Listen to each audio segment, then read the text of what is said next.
Choose life, choose a job, choose a career, choose a family, choose a fucking big television, choose washing machines, cars, compact disc players and electrical cylinders. Choose a podcast, choose the Untitled Film Podcast. Hello and welcome to another commentary track episode type thing of the Untitled Film Podcast with me, Mike. Continuing on from something I started the other week, which is revisiting all of the films of the MCU from start to finish, and recording a commentary. So next up is The Incredible Hulk, which was released a couple of months after Iron Man in 2008, with Edward Norton, Liv Tyler, William Hurt and Tim Roth. So let's get into it. If you're syncing your discs up, I am on like the black screen just before the Universal logo, so I'm going to press play in 3, 2, 1. Let's go.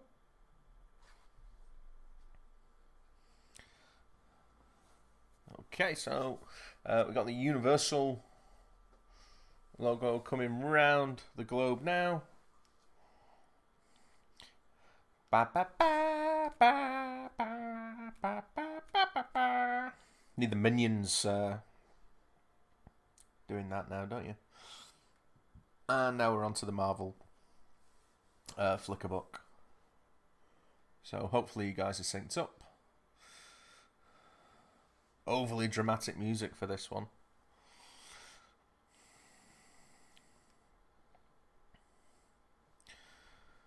So the opening credits kind of serve as a montage, giving us the origin and backstory of this version of Bruce Banner, which is very reminiscent of the 70s TV show, with all this like gubbins going on, like him sat in that chair and the X-ray thing over his face and all this kind of stuff. I remember watching the TV show as a kid, so when I first watched this I was like, oh, this is all very familiar, and then when I sat and thought about it I was like, actually it's quite fucking confusing, because is it saying that the TV show's canon, or is it just, you know, trying to be too clever by paying homage or referencing the TV show?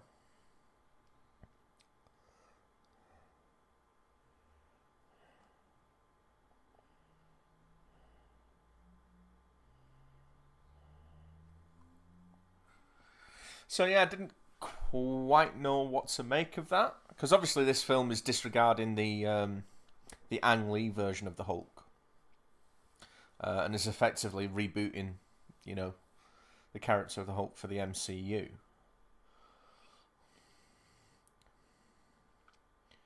But I still kind of, like, to this day don't quite see where that would fit in with like the referencing of the TV show. I think it's just like supposed to be like a clever nod and a wink, but I think it's one of those references that just muddy the water, as opposed to, you know, being their own thing. Obviously lots and lots of references to Nick Fury and Stark Industries through these credit scenes.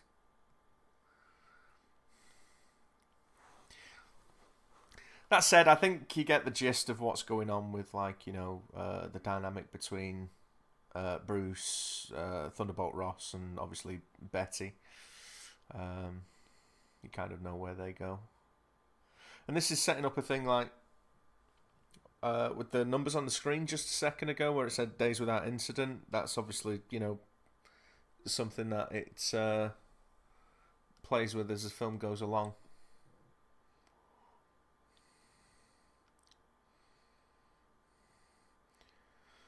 And And whenever I see the favelas now on screen, or like, because they're in the Fast and the Furious, one of the Fast and the Furious fucking movies. I don't know which one because they're all the same, aren't they? Effectively, but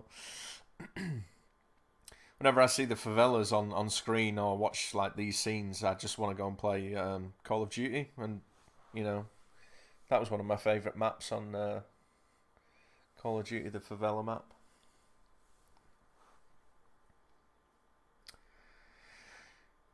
So here we have the Bruce Banner that never was really. Edward Norton playing Bruce Banner. Another see that's not a bad reference there. You've got Bill Bixby. You know, that's just a reference to say, oh, we realised that Bill Bixby was, you know, Bruce or David Bruce Banner back in the 70s. But the whole... I've already gone through that anyway, so moving on. Yeah, so Edward Norton. What do you think about him? Because I don't really get on with him as an actor. I don't find him particularly likeable or relatable. Oh, cameo number 1 for any MMA fans out there. This guy here, teaching him the breathing techniques, is Rickson Gracie, a jiu-jitsu legend.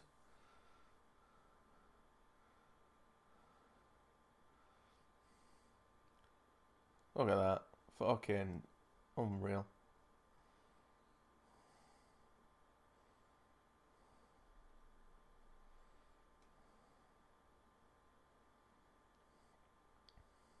It's interesting that like this version of Bruce Banner is actually taking jiu-jitsu lessons, which is primarily a defensive martial art as opposed to an offensive martial art.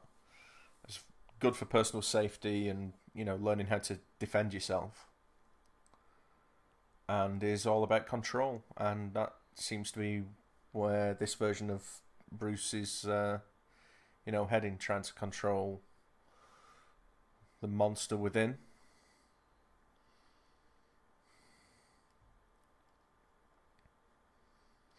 What I don't I don't like something that they've just set up there with the heart rate monitor that he has on.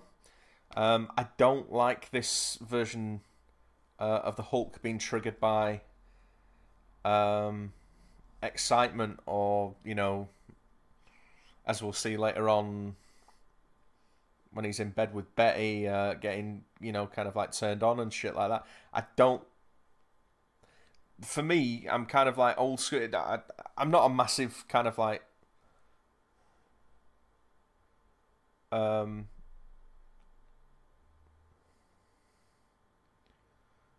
not a massive fan of the Hulks in comics. I've read a few here and there. But for me, the Hulk was always kind of like, or always should be, kind of like triggered by anger, not getting excited or, you know, out of breath, or, you know, having a high heart rate and shit like that.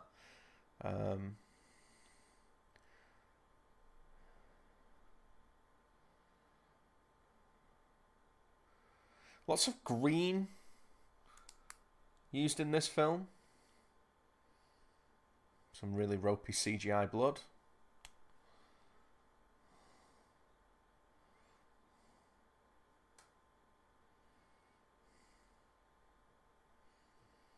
Edward Norton does a lot of running in this film. I think he's giving Tom Cruise a run for his money in this film.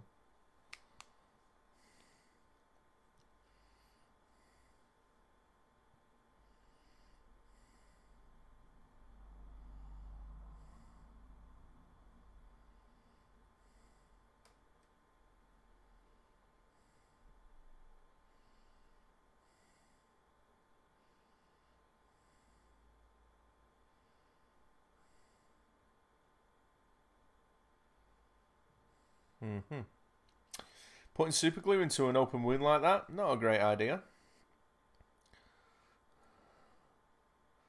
And you would think that is pretty fucking obvious. You would think someone would actually notice that glob of blood on the bottle there.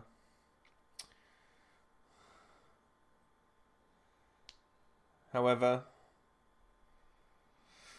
It gives us our excuse to have a cameo with Stan the Man.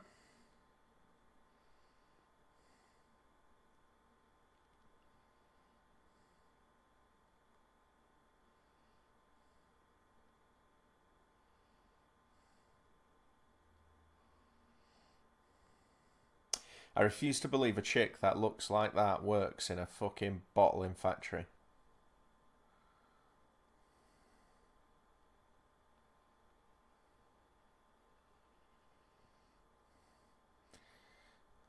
So we can see that, like, he just can't help himself. He walks away, but then, like, you know.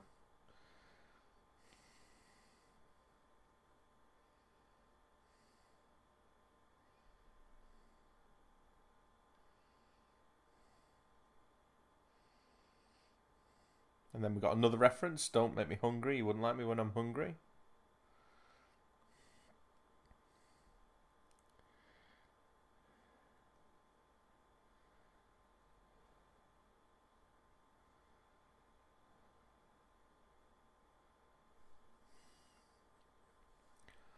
I suppose one thing that Norton's got going for him in this film with his version of Bruce Banner is like his physical attributes. He's quite a skinny guy. He's not kind of like built. He looks like a runner. You know, he's kind of like gangly and lanky, which is a good kind of like juxtaposition against what the Hulk looks like. Obviously, massive, overly muscular, and blah blah blah blah. So it's a good contrast from that point of view. But I just can't get on with him. And I've read things that he's difficult to work with, and he wanted, you know, control over the scripts and blah blah blah, all that kind of shit. I'm not really going to get into that. It's just as an actor, like I find him quite unrelatable. I think the only thing, like the only film that I don't mind him in and can get on with is Fight Club.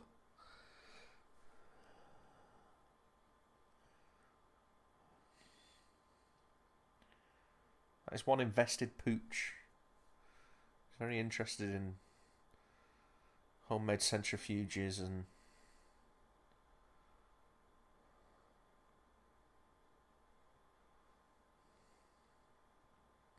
so this is quite an interesting kind of side to Bruce Banner that we haven't seen before. Him actually actively, you know, well, doing a Mark Watney and sciencing the shit out of the problem kind of thing. Trying to find a cure for his condition. He's not very good at it, but, you know, he's still A+ for effort.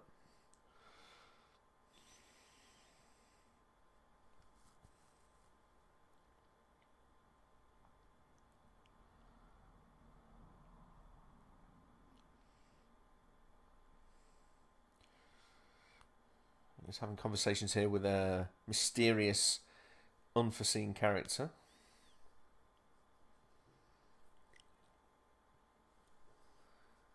Who's been a real pushy bastard and wanting fucking blood off him. Creepy.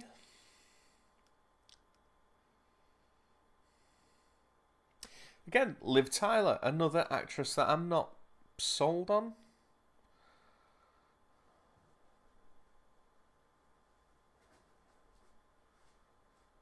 I think that's probably more down to like her character in this isn't really written very well. And it wouldn't be a podcast. It wouldn't be an episode of the Untitled Film Podcast without my dog bugging me, shaking his head. Oh, he's going lying down now. Okay, we're alright. Stan the Man. Whoa.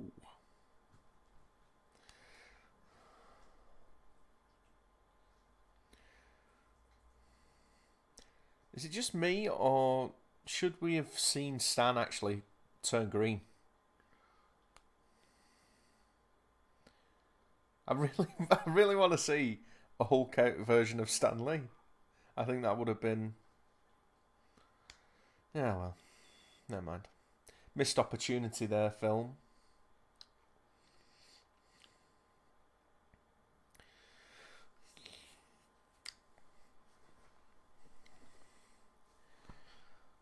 Okay, so we got William Hurt as Thaddeus Ross,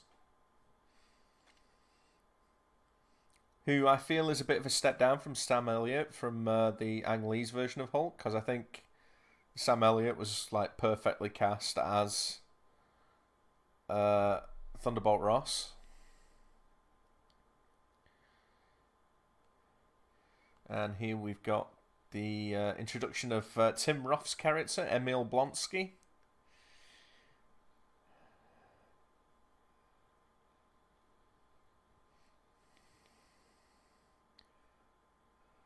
I'm a big fan of Tim Roth.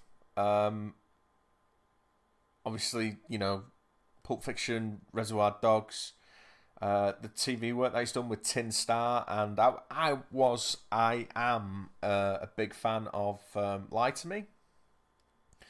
Really disappointed with that show getting cancelled, especially the way it got cancelled as well, leaving it on a cliffhanger, a will they, won't they get together kind of thing. He was absolutely brilliant to watch in Lie to Me. Yeah, it was a procedural, but the quirks he brought to the character of Cal Lightman made that show endlessly watchable for me. And they should reboot it or bring it back. Bring it back. Do a Deadwood. Bring it back and finish out the story, motherfucker. That said, I feel like he was miscast in this. He doesn't fit my idea of what he's supposed to be, which is kind of like, you know, this veteran soldier who's sent in to deal with the worst of the worst situations kind of thing. He's the guy that you call on when he needs shit done. And he just doesn't strike me as that type.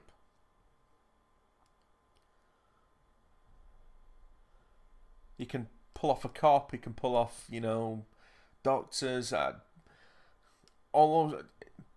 What I don't think he can pull off is like a special agent mercenary type dude. Maybe that's just me.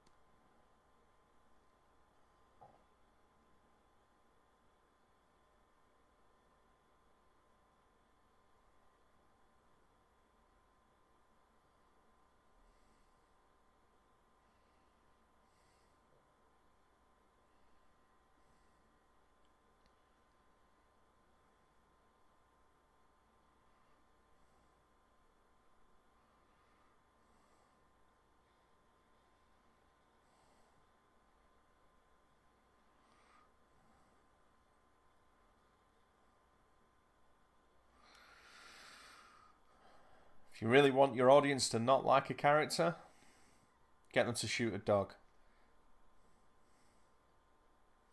Even though technically it's a tranquilizer, he still shot a dog.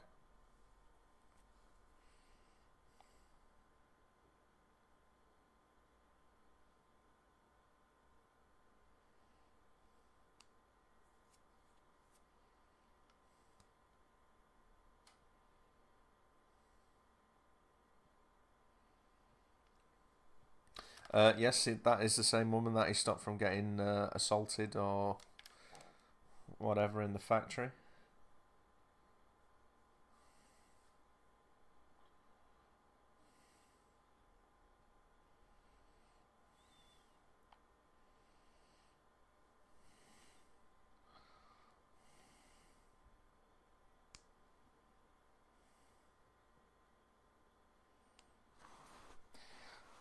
So, lots of running.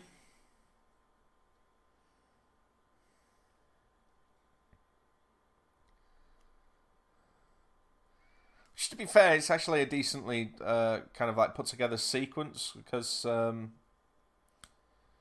know, the favelas and the kind of like these little back alleys and ginnels and stuff. They're visually interesting, different colours and you know textures going on with people having the washing hanging between you know windows and stuff like that. It's as foot chases go, it's not bad. See you later, Paul.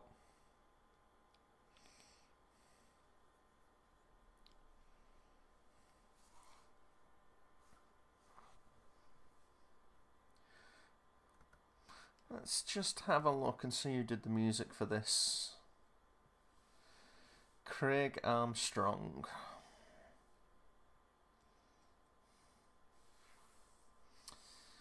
What else has he done?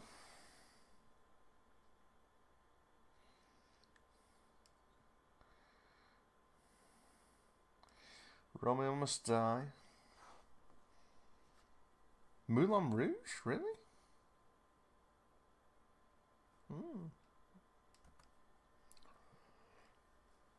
Kiss of the Dragon. Is that Jet Li movie? Yeah, it is. Fucking hell.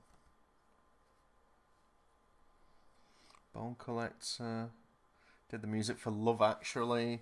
Did a track on Tomb Raider, Cradle of Life, Fever Pitch, World Trade Center.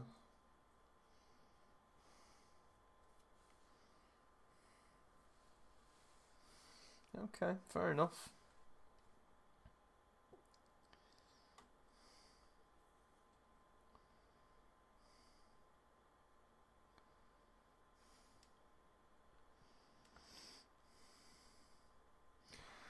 I suppose his music's got an energy to it, which kind of fits the film.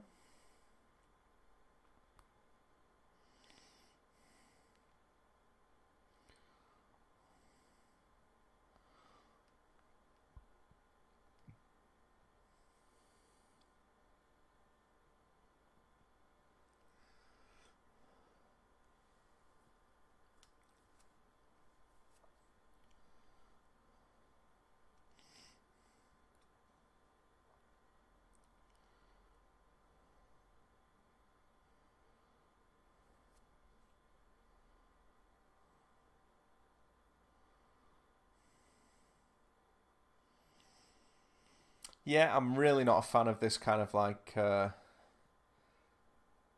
gimmick.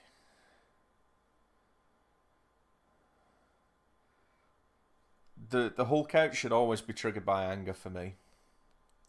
But what can you do?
It was always cool in the TV show when you saw Bill Bixby with the green contact lenses in because you knew shit was going south for the bad guys at that point.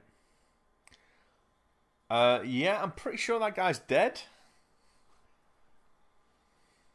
His internal organs would definitely be jam.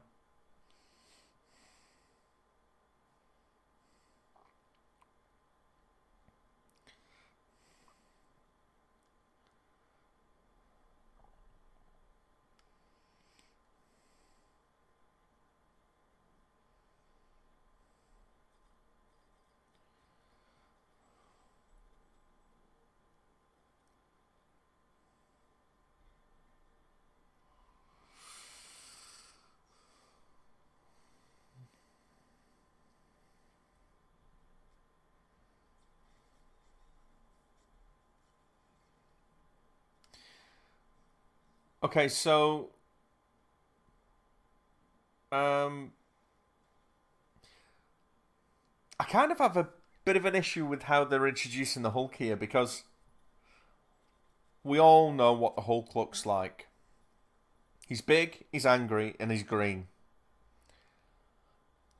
So why are we trying to like introduce him by obscuring him and not really showing him? It doesn't really add anything to the film by hiding him in the shadows or in clouds of steam. We know what he fucking looks like. So just fucking show him.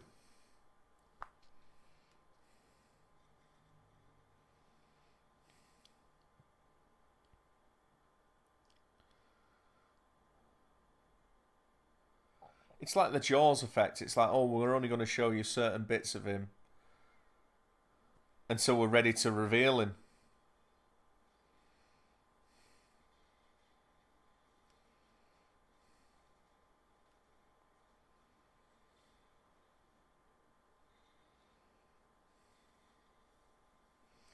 A little bit more green used there. Some kind of green liquid. I'm assuming it's the soda that goes into the bottle. Why it be stored in big rusty vat-like containers, I don't know.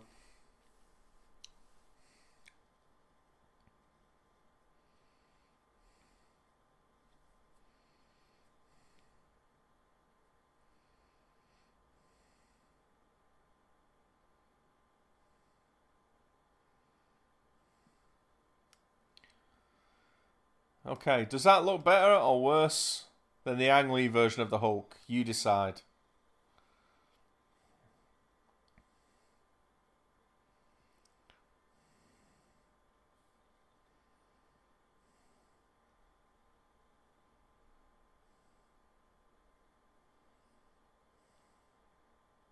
Because I'll be honest, it's not so much from the CG point of view. And I think the CG like in this film has not aged particularly well when it comes to the Hulk or the Abomination later on.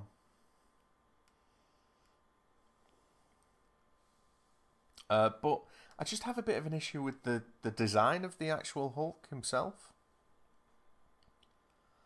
We'll get to it when we see him proper. I'll get into it there, but I just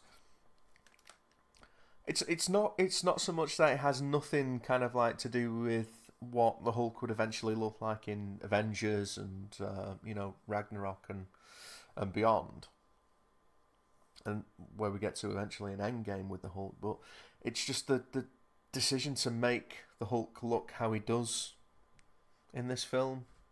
It just doesn't look right to me, but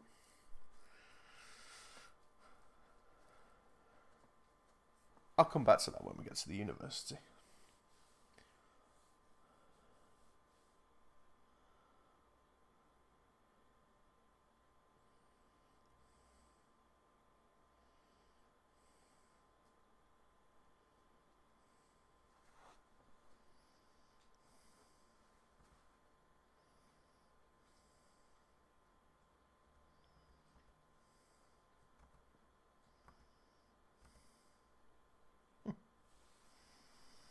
I don't have to explain shit.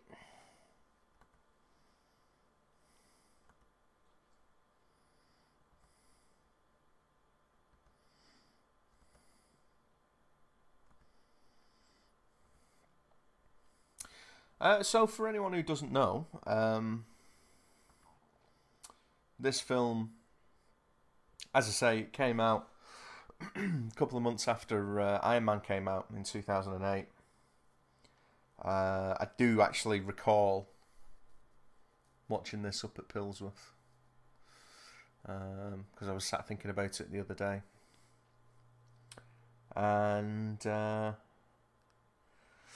film was directed by Louis, or Louis, he's French, so it's probably Louis Leterrier. Leterrier. Louis Leterrier. Sorry, I've just mangled your... as if he's listening to this podcast, mangled his surname. Bit of a weird choice, considering up until this point he was probably best known for the Transporter films, Transporter 1 and Transporter 2. He would go on to direct such tripe as Clash of the Titans, Now You See Me, Grimsby, and if anyone's a fan of The Dark Crystal, I would be a little bit concerned because he's directing the Netflix TV reboot coming later this year. I don't get why he was picked to direct a version of The Incredible Hulk. Because the Transporter films certainly don't kind of like scream, you know, he'd be a natural fit. The action in those films is very different to the type of action that is featured in this film.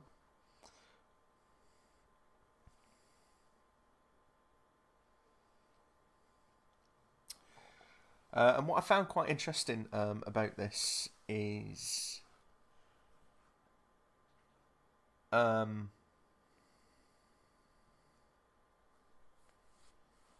the original Ang Lee version of the Hulk, which seems to get a lot of shit. It's not a perfect film, but there are elements in the original. I say the original, but in the 2003 film that I kind of liked. I liked how it did actually use comic book panels and different kind of fades and transitions to try and make the film visually interesting and visually reminiscent of actually reading a comic book by, you know, using panels and wipes and fade and all this kind of stuff to actually try and emulate the feeling of flicking through pages of a comic book. I know people kind of like said that the Hulk didn't look realistic. I mean, come on, how realistic can you make a 15-foot green monster look? It's never... you know that thing does not exist in real life. So it's never going to look realistic. Even as good as it looks in like Avengers and, you know, where we're up to now with kind of like how it looks in Endgame, you know it's a product of, you know, computer rendering. You know it's not real because it's not fucking real. So yeah. People kicked off saying he was too green and too big and blah blah blah. I took it for what it was. You know, it was a version of the Hulk. I actually quite liked the action scenes in the when he was facing off with the tanks and the helicopter in the desert. Obviously, bits with the mutated dogs in the forests, that wasn't very good because it just was like an absurd concept for an action sequence, and the way it was shot, it was too dark. You couldn't really see what was going on, and the designs of the dogs was just kind of like I say, it was just an absurd kind of like concept. And then the fight with the Absorbing Man or his dad at the end, that was just more metaphysical as opposed to physical, so it was kind of, you know, not climactic enough. It didn't really satisfy on an entertainment level. But I thought it had some interesting things to say. But it didn't seem to do very well, and it certainly, in retrospect, a lot of people kind of shit on that film now. But what I did find interesting when I was looking through the numbers is like the 2003 version of the Hulk was made for like 137, or reportedly made for $137 million. Brought in 245 million. This rebooted version was made for $150 million, and it only brought in 18 million more. That brought back 263 million. So it cost 15 million more to make, and it only brought 18 million more in the box office. So, you know, it's only made 3 million more than the 2003 film. that would partially explain why we haven't had a second standalone film, as well as the fact that I believe Universal have still got the rights to the actual Hulk character, even though Marvel can use him in their own films. From what I understand, any standalone film, Universal would have to be involved.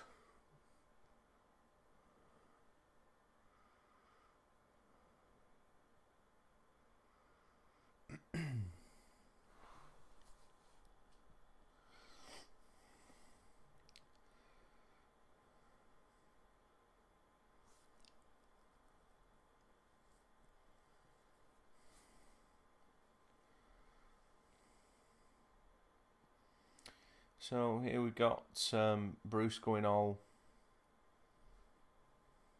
stalkery, kind of like Superman in Superman Returns, just perving on his ex.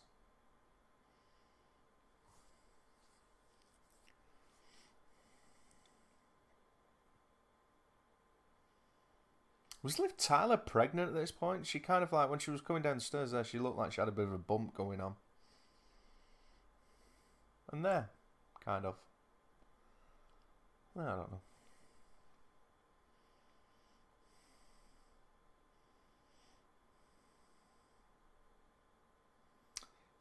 2008. Look at that mobile phone.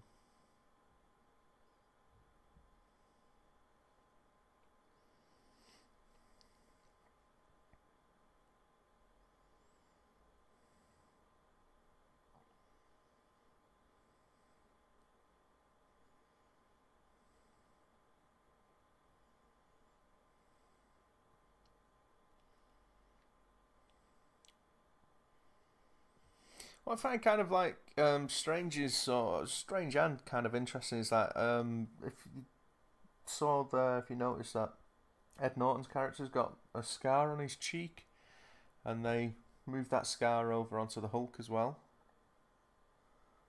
So when he hulks out, the Hulk's got the same kind of scar in the same place.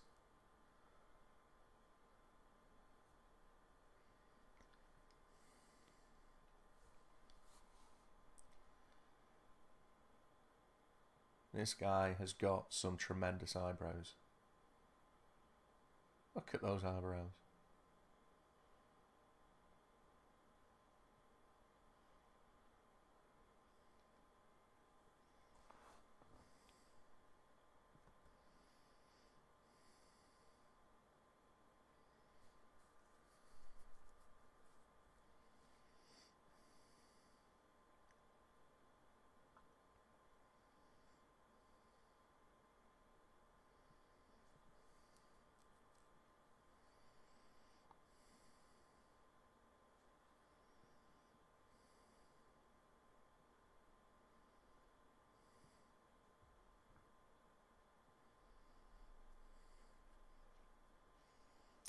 Here he is, the original Hulk.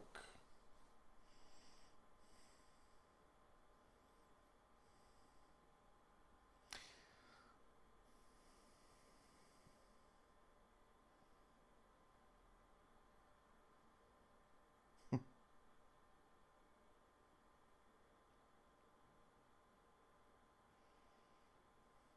at the fucking guns on him. Still ripped. Curiously enough, playing a security guard, and he played in the 2003 version of the Hulk. And he was a security guard with that in that as well. So, I'm not sure if he's meant to be the same security guard or what, but they could have got a little bit more creative with his cameo there, I think.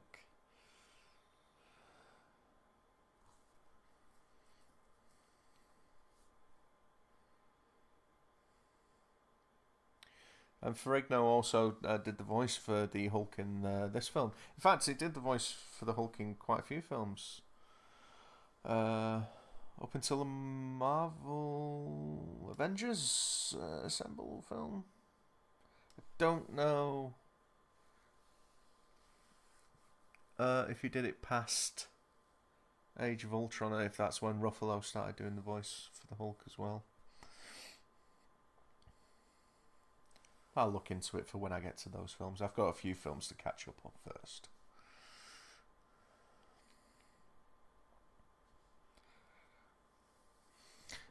If you ever need to break into a university, guys, take a couple of extra pizzas, because that seems to be the way to bribe people.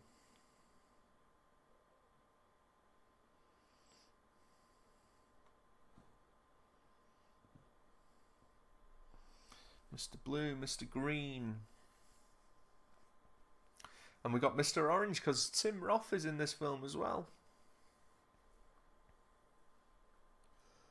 Wonder if that was on purpose.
Oh, this is a little bit more of a coincidence than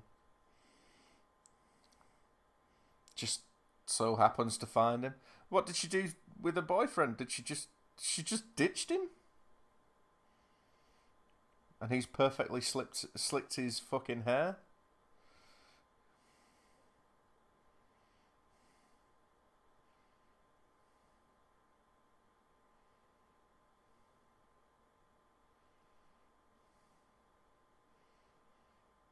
That's what I mean about a character kind of not really being fleshed out in this film. She just absolutely ditched her fucking fella. I don't know.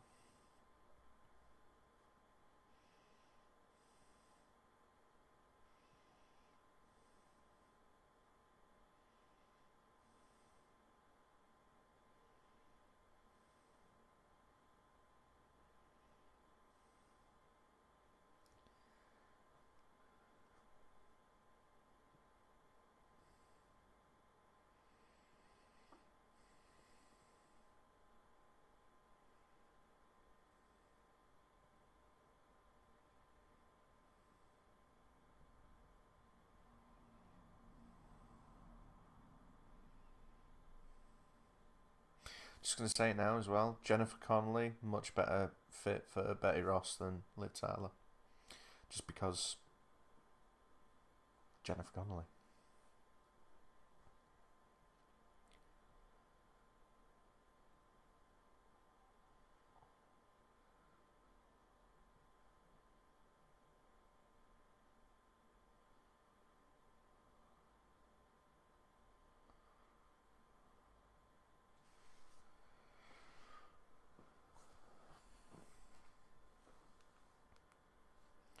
Tonally, this is a very different film from Iron Man.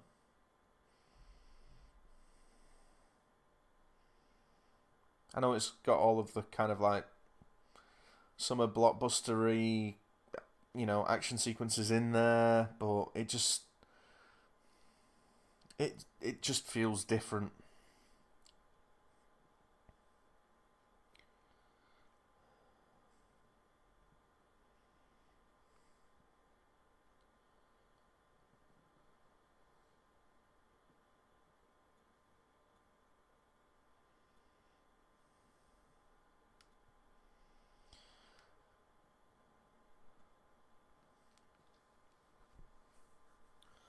It would have been very interesting to see what would have become of the MCU if the release schedule was flipped and this was the first film out of the gate rather than Iron Man. Because I really don't feel like we would have got to where we are now if this was the first one out of the gate.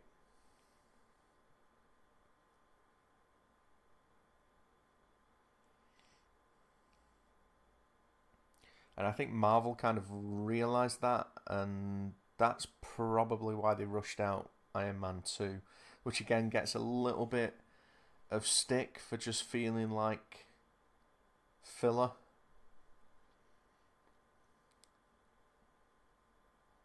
Which I think is a little bit unfair. And we've got Liv in her best Bridget Jones bra there.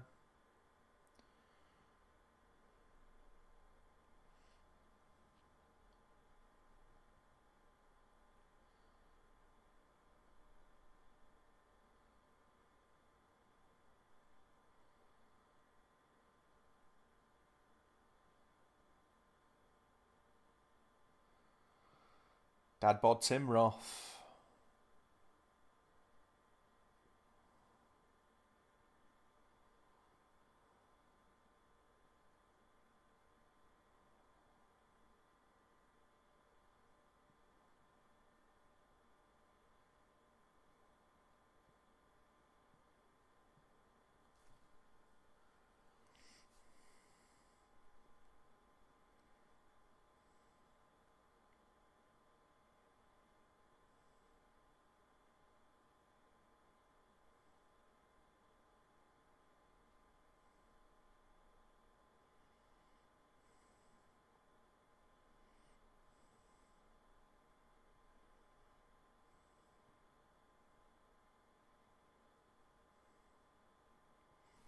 Kind of sadistic, just sat there watching. Look on his face then was a man who's just been violated.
And he's running again.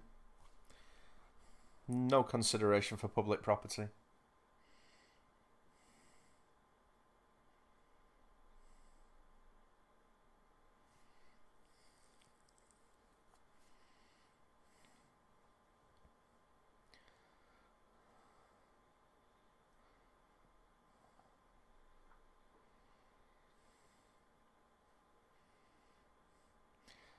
Okay, so that's a pretty cool shot, which obviously we would come to see again in the likes of Captain America and Black Panther. I believe from like the extra materials on the disc, that was done in a very similar way to the scene with Clark running at the side of the train in the Superman the movie, by dangling on like a wire, like having some wires hanging from a crane and just dangling them and you know, pulling the crane along as he's feigning the motion of running. So it is a practical effect, which is pretty cool.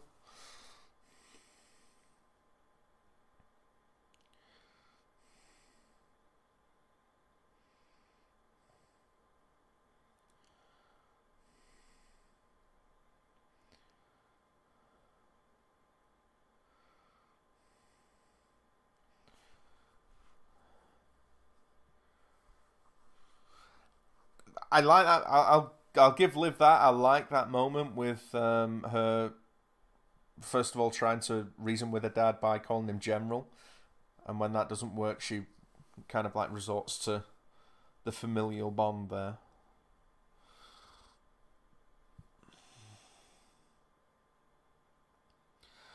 Okay, so here we're gonna get to the first Hulk out, proper Hulk out that we see.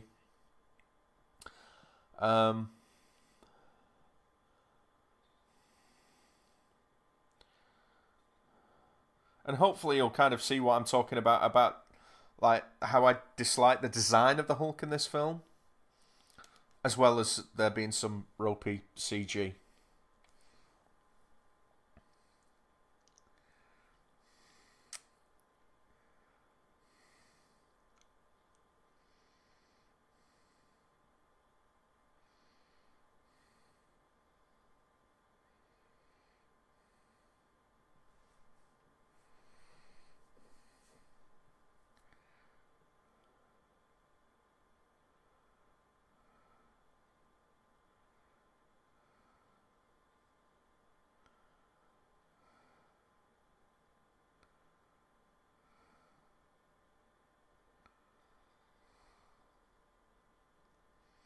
Look at how he jumps here.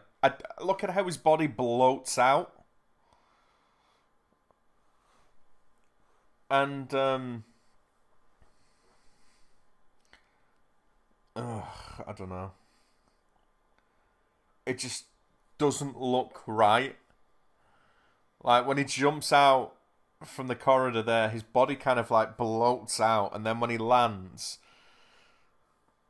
the muscle kind of like flops forward and then flops back. And Lettieri was saying that he wanted him to look like a linebacker, like have the physique of a linebacker, like where you can see the individual fibers of the like be uber human kind of thing.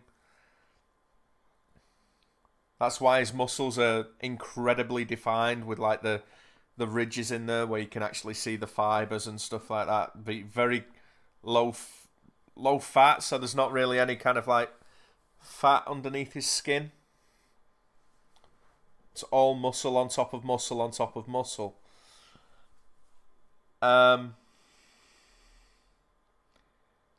It just doesn't look right to me. It just...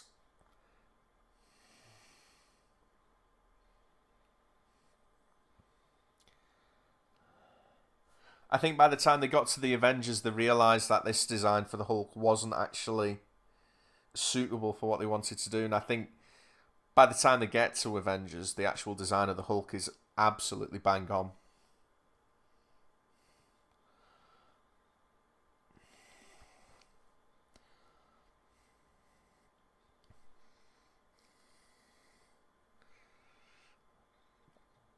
And I remember a big deal was being made about like this part here where the Hulk is actually using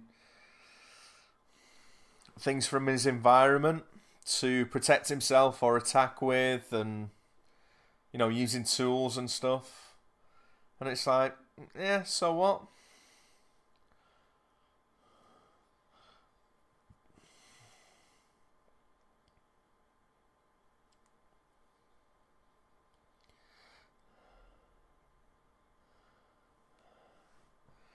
This is another shot I didn't quite get on with, where the Hulk actually comes across the sonic waves.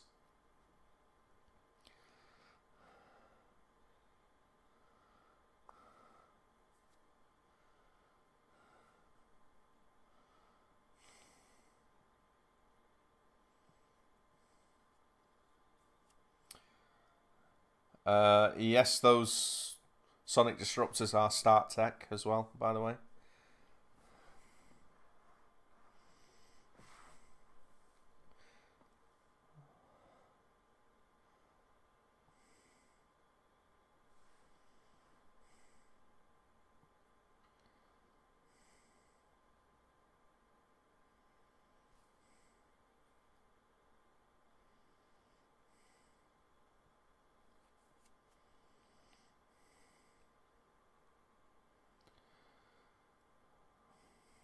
Yeesh.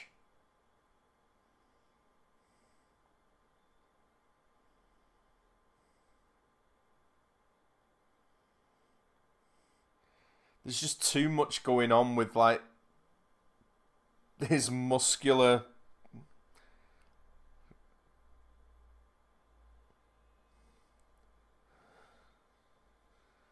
There's just too many ripples, too many kind of, like, veins, and it's just a too busy design. And he's not green enough. Can we agree on that? Like, he is not green enough. Those trees are greener than what the Hulk is.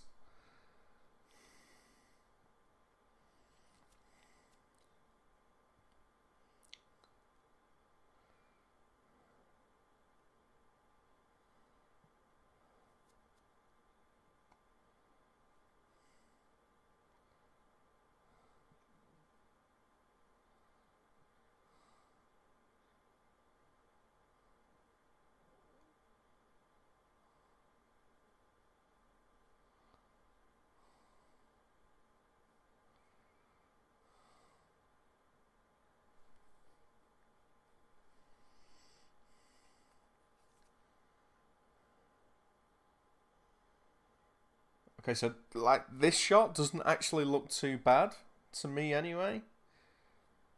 In fact, the bit a second ago with Blonsky where the camera was handheld was actually pretty well done as well, but it just it looks a little bit too PS2. I don't necessarily think it's an improvement over the 2003 film.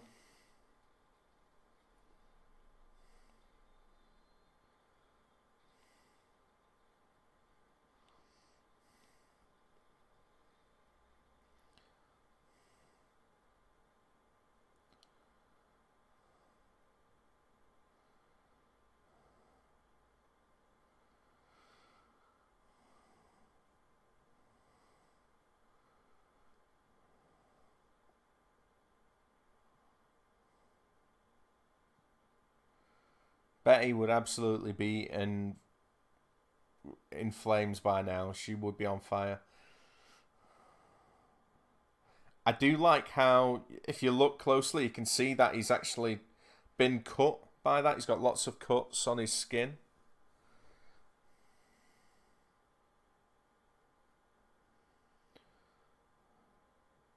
Would have been cooler if it actually showed those gashes heal up, though.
So I know this sequence kind of like takes its cues from a comic book that was written from Jeff Loeb, like all this bit in the cave. That doesn't excuse the CG in this bit. There's too much water coming down on him. He's too shiny. Especially compared to her. I mean...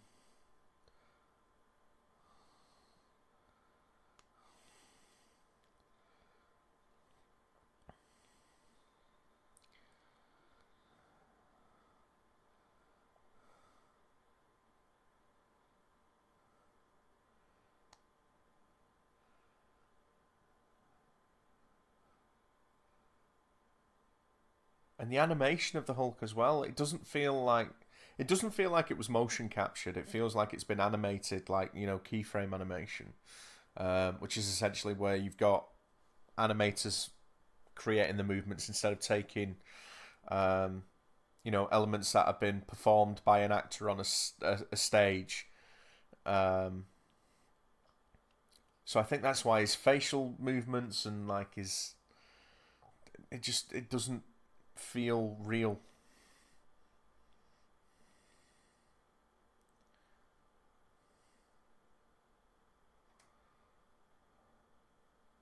You can see he's still gashed and cut by the helicopter when it came down.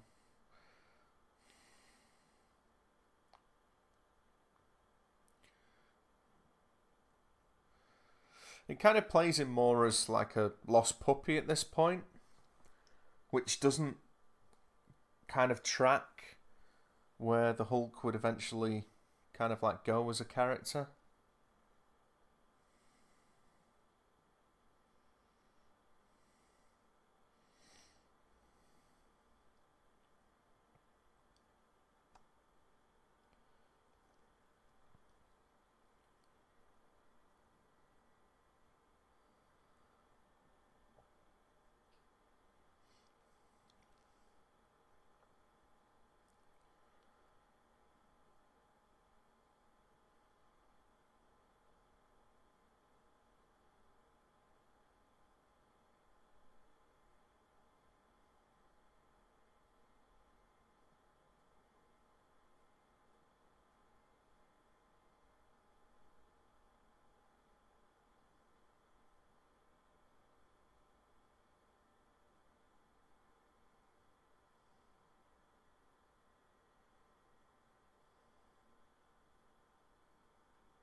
I don't know about it, but whenever she like when I saw her coming out of that office from the motel area, I always got the vibe. But is that the motel from the Terminator? I do find it interesting that they kind of played off the after effects of his transformation to the Hulk, um, like as if it took a physical toll on him, which we don't really see again from the Ruffalo Hulk onwards. Aside from like mild disorientation, there's not that kind of the hangover effect, you know, as if like the being the Hulk literally takes it out of him. As but I suppose you know, it would do just on a biological level.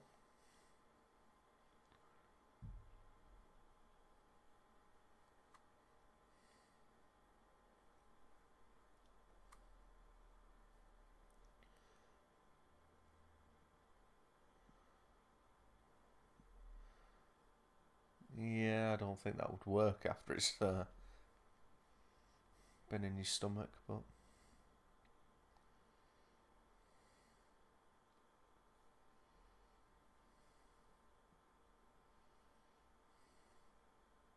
FNAF, FNAF, FNAF.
I just don't feel a connection between these two. I don't know if it's the actors or if it's the writing, but there's just not much going on between them. Do you know what I mean?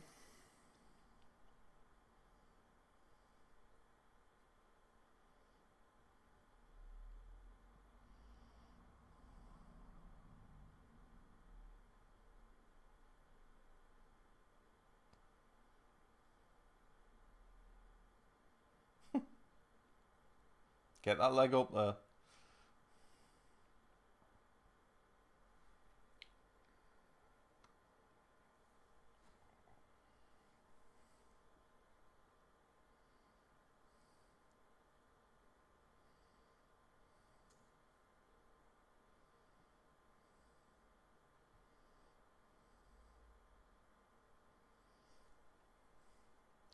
But she wants the green D, mate. Give it to her.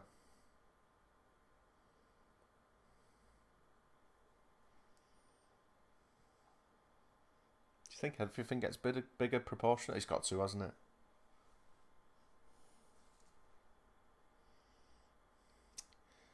Oh dear.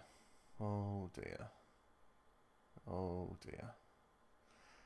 Yeah.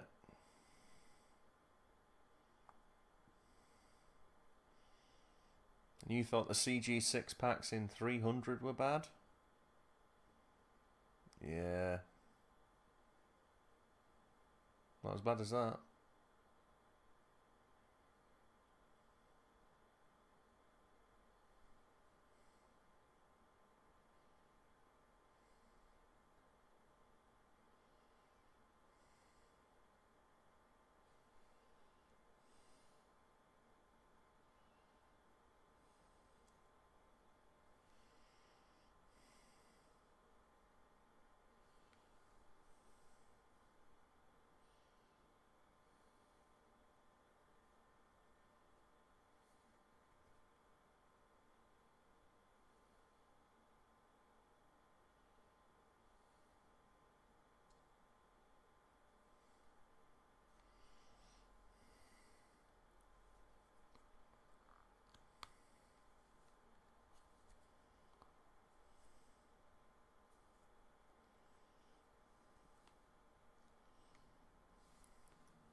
Just buy some pizza and bribe them.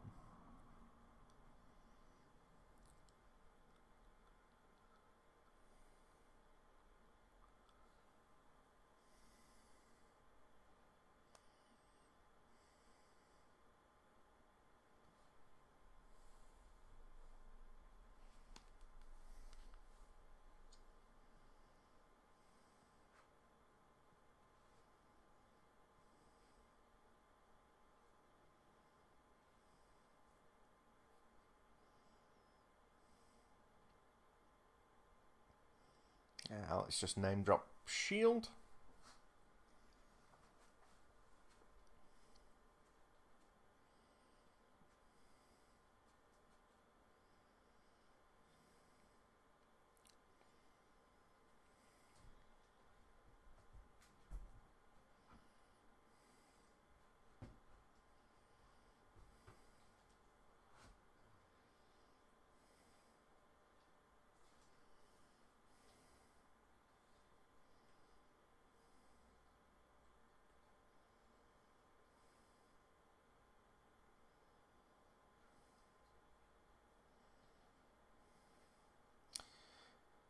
There we go. Talk about a dead end.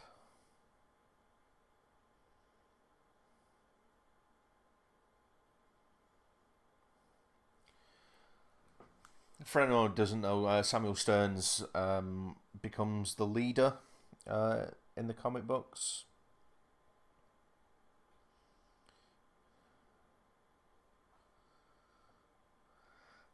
Which I'm sure they would have carried on if this film was successful enough to actually warrant the idea of going the sequel route. But so far, just completely, disappeared off the radar with the MCU, unless they bring him back in Phase 4, which I highly doubt.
She did go from 0 to 60 in quick time there. Maybe Liv Tyler for She-Hulk?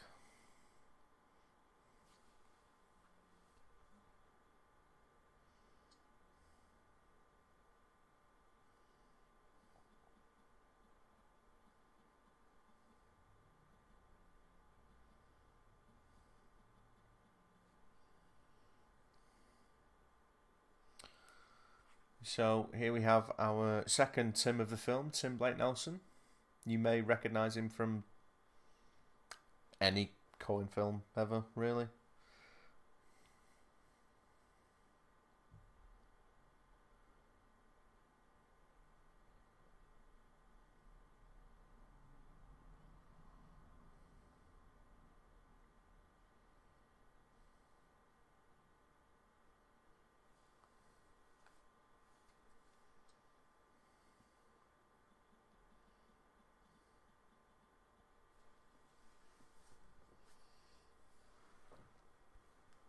I think another thing that didn't necessarily help us not getting a sequel with the leader involved is probably the Green Lantern film that came out a couple of years after this, because that featured a character with a swollen head, which looked like absolute dog shit. So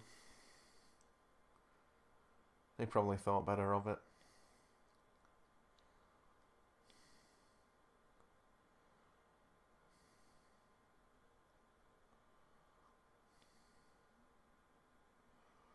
And here's more ropey CG.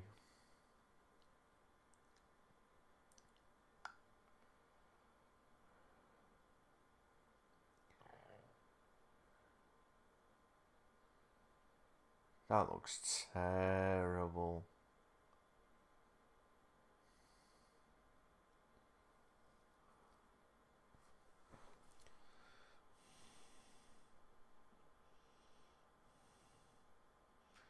They should have just been like, put a shirt on and we'll show the bones actually, you know, protruding through the shirt.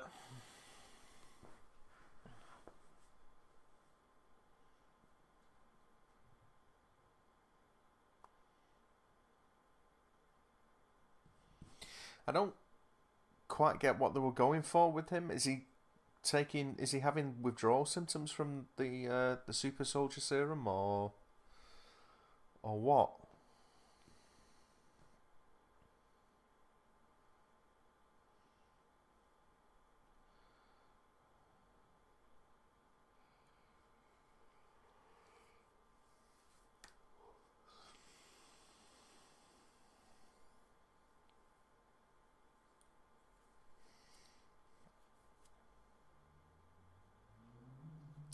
If in doubt, give it a clout.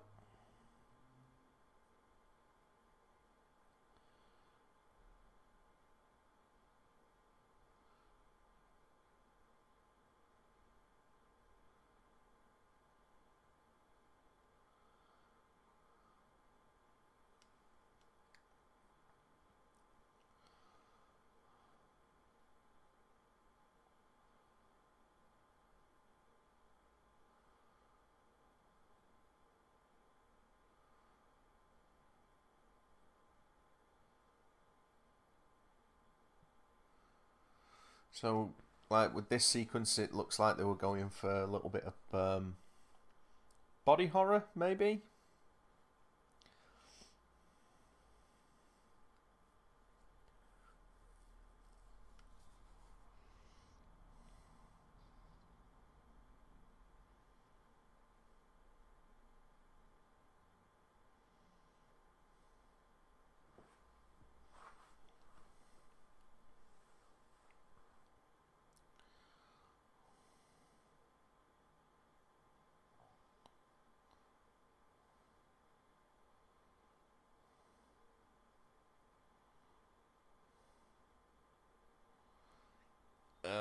That looks like shit. Um,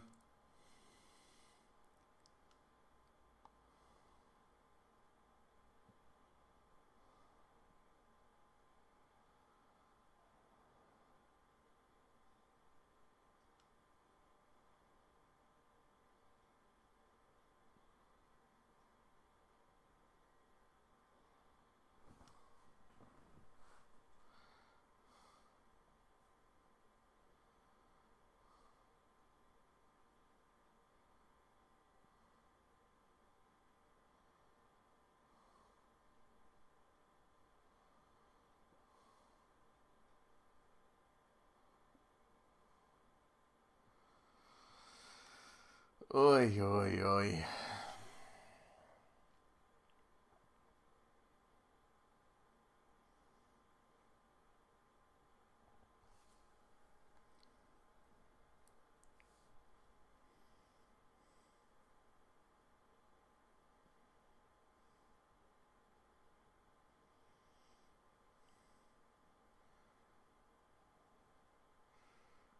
CG, like when he was starting to change there, it looked Darkseeker bad from I Am Legend. That's yikes.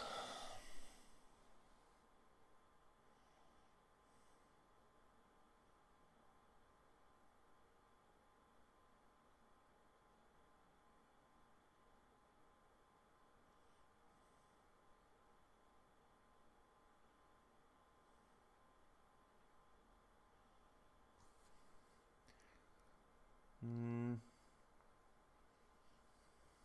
Got some blue veins popping out of your forehead, but other than that, you look alright.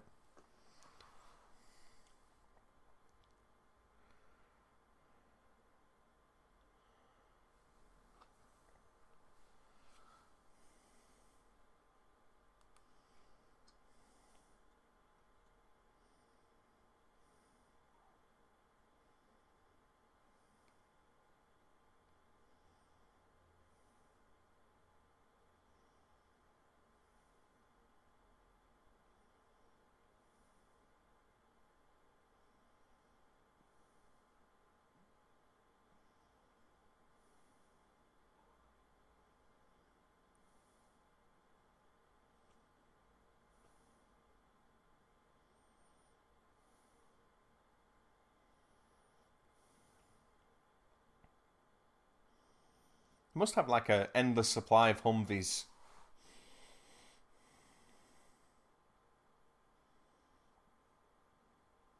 Not sure why they're all wearing camo as well, because they're not exactly covert in this fucking film.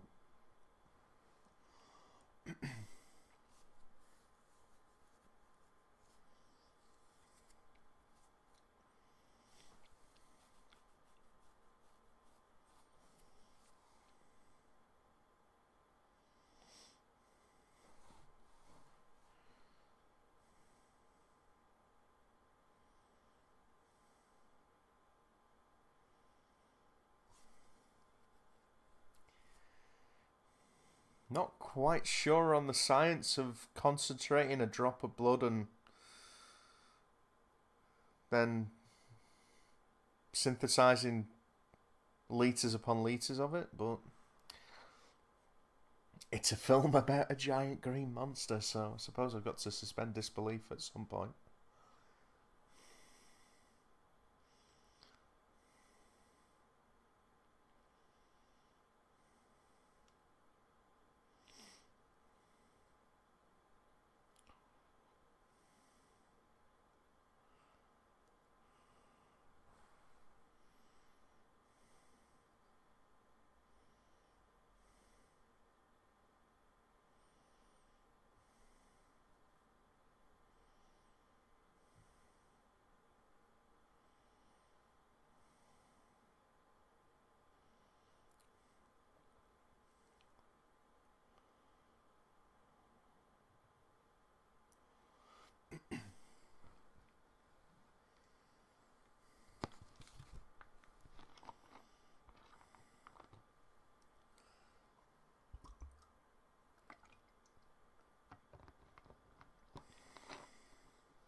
I don't think he really needed to knock him out with the butt of the gun, because he'd already been hit with the tranquilizer.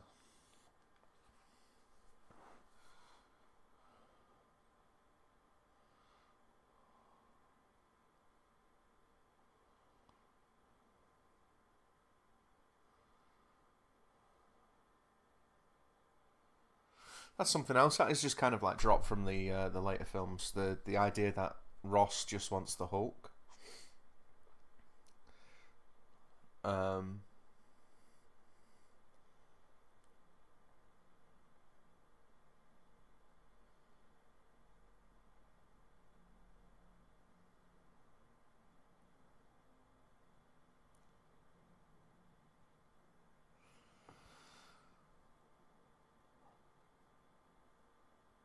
yeah, Ross seems to kind of like ignore Banner in the subsequent films to a degree.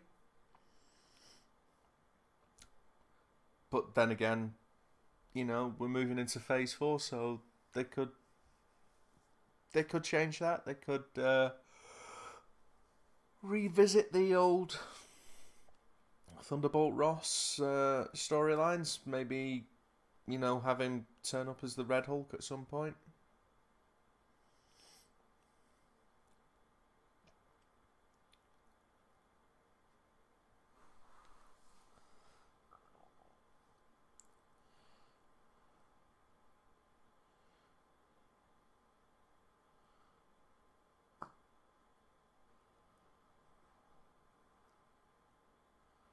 Why? Why? Why? Just because you're getting older? There's not much motivation for him to actually want to become a Hulk.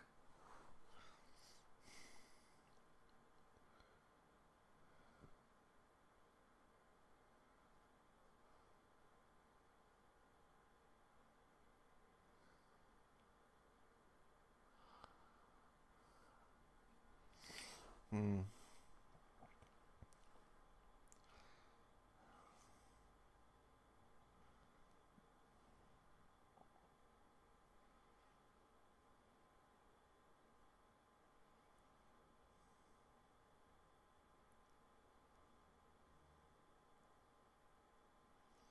What was the point in tranking him and knocking him out then? Because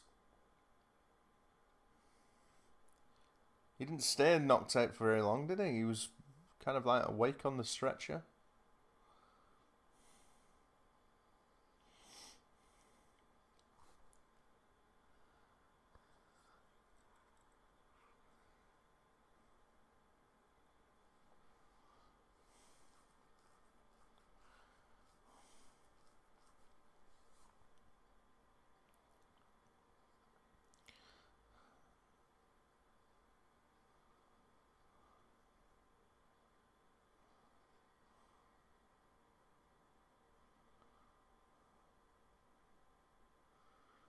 So here we have the birth of the leader, who we shall never see again in the MCU.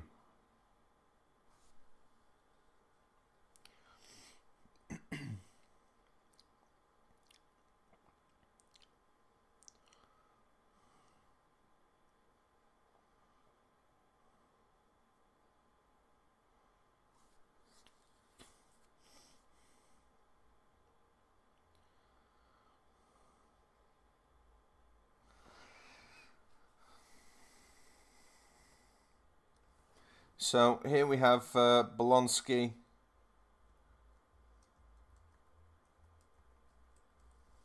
as the Abomination, or this movie's version of the Abomination, which is kind of a departure from what he traditionally looks like.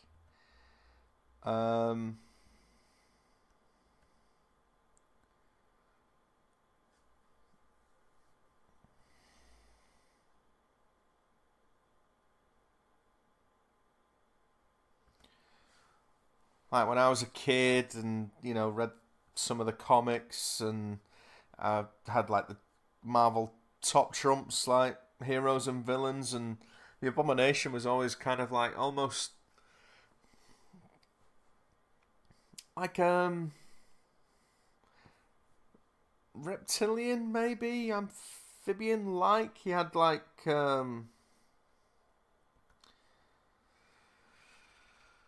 I don't know how to describe his ears, but he had kind of like pointy ears, which kind of like looked like fish gills in a way, and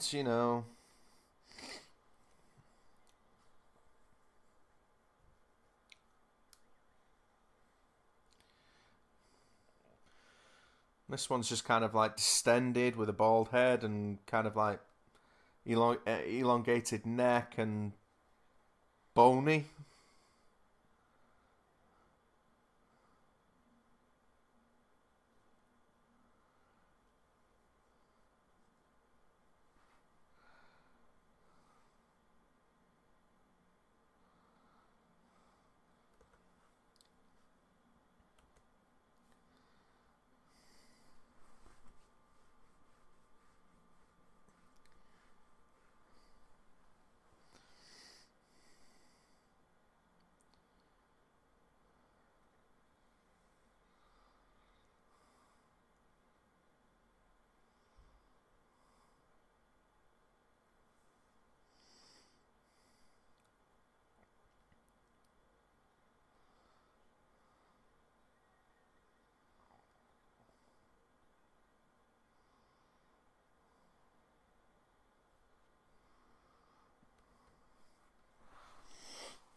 So now we're just kind of like getting to bangy bangy crashy smashy.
I love how they're on the back of a helicopter with the door open and they're still able to have a normal conversation despite how loud that fucking helicopter would be.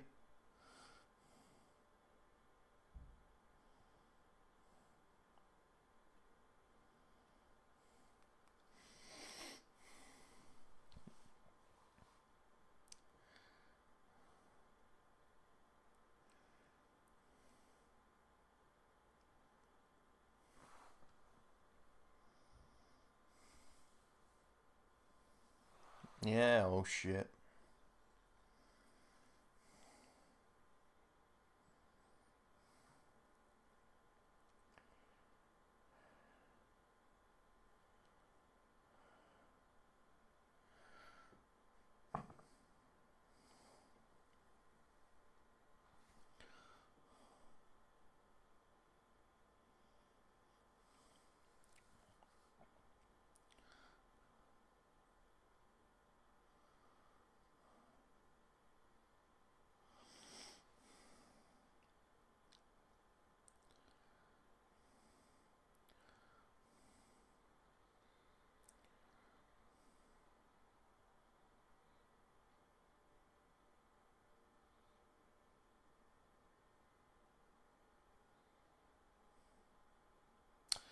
So here we're getting to like the climactic battle between the Hulk and the Abomination.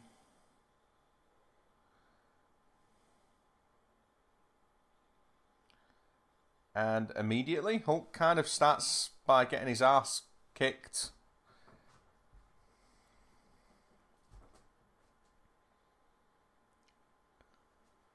Which is something I find quite weird about this, because like the Hulk's strength is proportional to his anger, whereas like Blonsky, at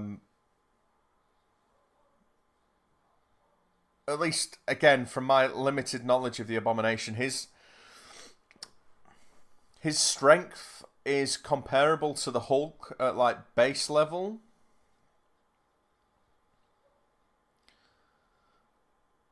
And even though Blonsky retains kind of like his consciousness, like his intelligence and stuff like that,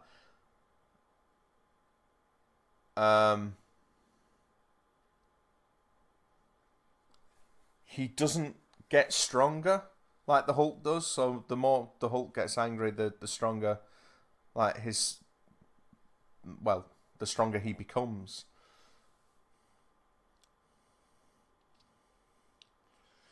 So really speaking, the more that Blonsky beats up on the Hulk here, the stronger the Hulk should theoretically get, and then, you know, get to the point where he can easily overpower him. But you don't quite get that sense of that with this fight.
So Blonsky just got crushed like underneath that chopper, like the TX did in Terminator 3.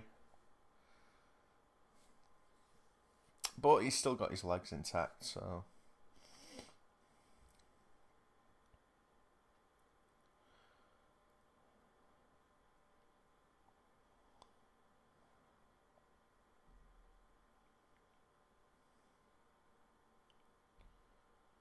Miraculously, they survived that helicopter crash. Although the soldiers don't look as fortunate.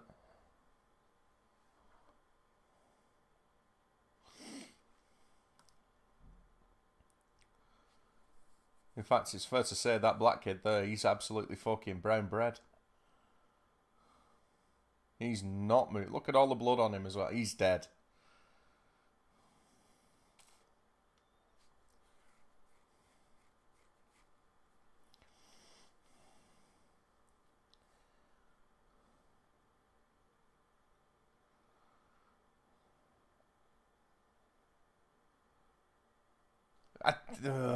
That's what I'm talking about with the animation, like the facial animation there. That look down doesn't convey anything to me because I don't know what he's meant to be thinking at that point.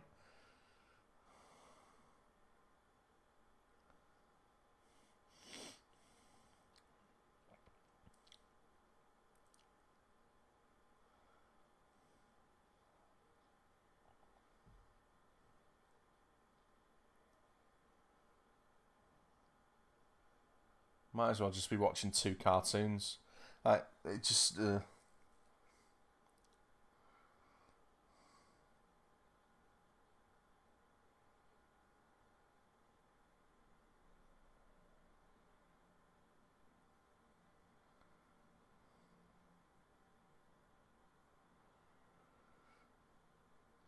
the way this is lit with like the fire in the background, they look the same colour. They look the same sickly kind of like yellowy orange colour. It's just two blobs of fucking pixels going at it, and I don't know. It's underwhelming. You got a Hulk clap though, so.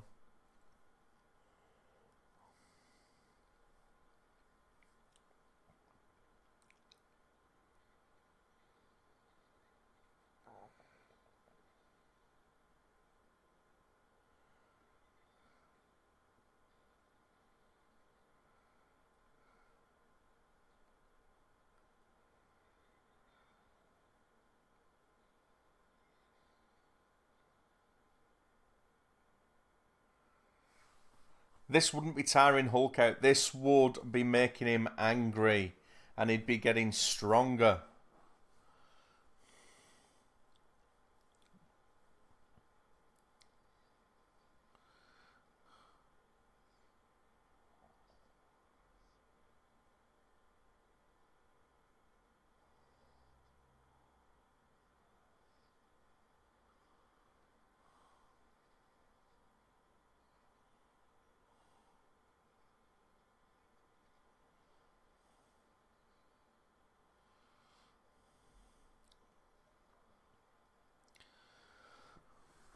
See,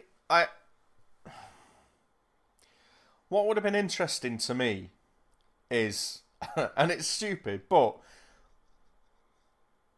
okay, that bit's pretty cool, ripping the elbow bone out and then stabbing him. But what we saw, like at the beginning, is Bruce was taking kind of like jiu-jitsu lessons or jiu-jitsu instruction from like one of the Gracies. What I would have liked to have seen more than him choke out Abomination with a chain. I would have liked to have seen like the Hulk incorporate some kind of actual like holds and maneuvers into his fighting style. But he doesn't. And like he doesn't demonstrate that he's getting any stronger as the fight goes on. It's just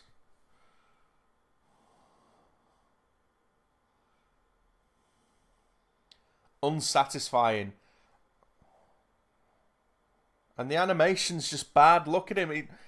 When you're screaming like that, if someone like yells like that, your shoulders don't go back that far. It just feels like they were doing it to kind of like emulate a pose out of the comic books. They should have motion captured like the movements. The technology was there back in 2008. I mean, we had Avatar in 2009, so motion capture was definitely available to them.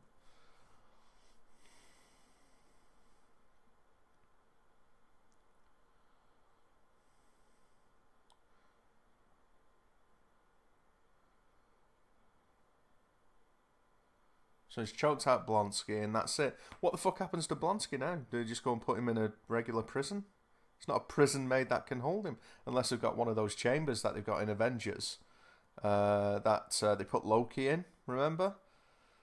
And even that didn't hold the Hulk when like it was dropped out of the helicarrier. So where's Blonsky in the MCU? And that looks horrific with the light shining down from the helicopter. What is going on with that? It doesn't look realistic at all. Ah.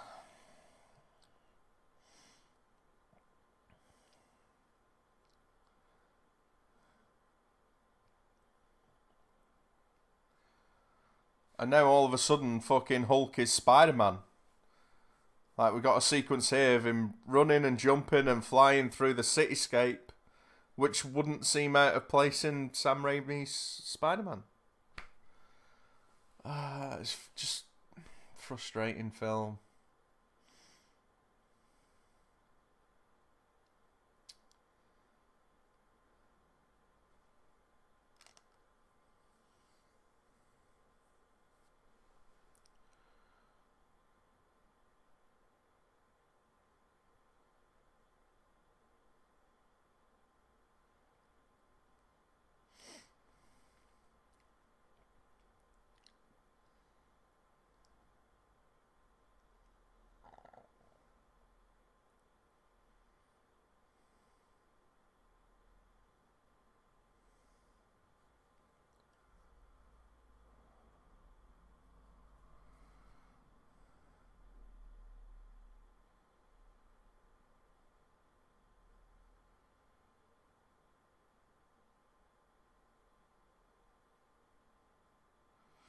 Okay, another reference to the TV show, because obviously, as I mentioned before, it's called David Banner in the TV show.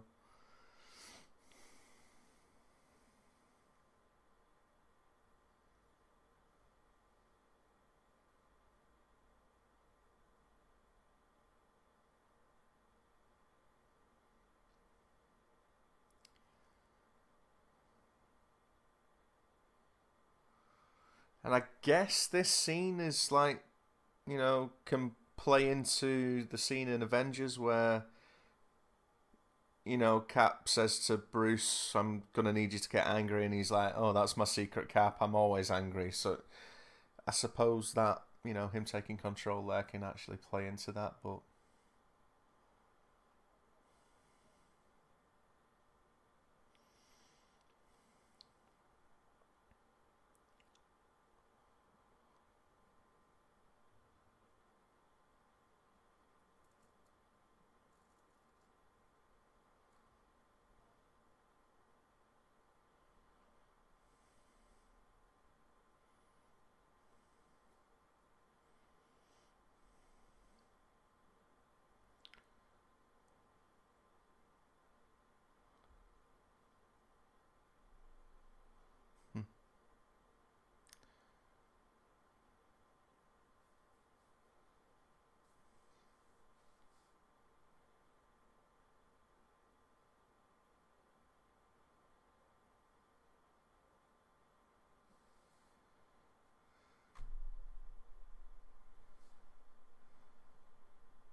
and even though, like, we had Nick Fury at the end of Iron Man, with his cameo at the end of Iron Man, you know, having Tony come into the end of this film, that's when you knew that something was actually going to happen, you know. You knew that they were seriously starting to build towards something now.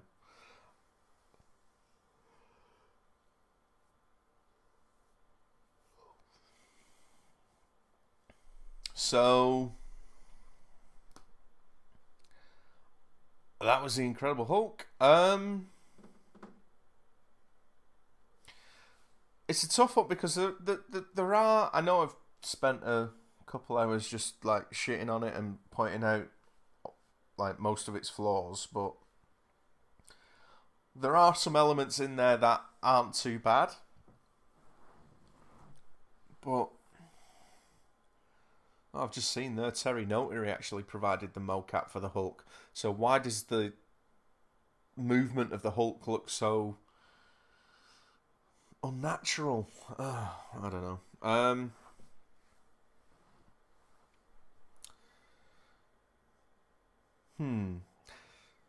Do I prefer this Hulk or Ang Lee's Hulk?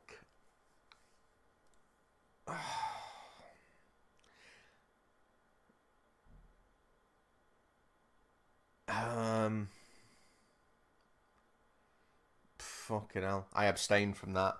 I think they're both probably about on equal pegging. They both have some good points and they both have some glaringly, obviously, like, bad points about them. I'm kind of glad that Edward Norton obviously didn't go on. It would have been very strange to have him as part of an ensemble kind of like, group in the Avengers. I don't think he would have fit into the Avengers in the same way that Mark Ruffalo fits in the Avengers, because like he can happily take a back seat and kind of like blend in to a group, whereas I don't think Ed Norton could do that. I just don't think he had like the chemistry that's needed to actually work with the with Hemsworth and Evans and Downey. It's an interesting what if, isn't it? I suppose if you think about it from that point of view. What if he was, continued playing Bruce Banner?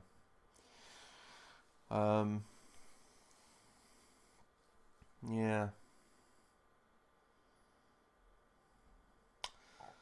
Okay, so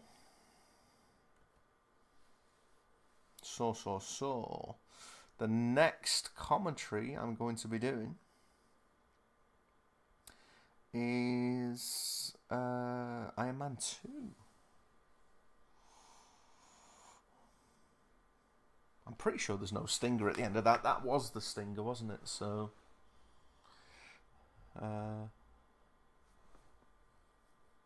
yeah. So, what do you guys think of this version of the Hulk? Do you prefer this Hulk? Do you prefer the Ang Lee version of Hulk? Let us know on Instagram, Facebook, or in the comments on the podcast. Do you think that Edward Norton should have continued on as Bruce, or do you prefer Mark Ruffalo? Feel free to discuss. And that's it, really. If you're still watching the credits, there's nothing else after the credits. I've just fast forwarded it. There's nothing else there. So, yeah, that's it. The end of the podcast. Thank you very much for joining me on this second chapter of the first phase of the Marvel Cinematic Universe. And I will be back soon with Iron Man 2. So, thanks for spending time with me, guys. Until next time, take it easy.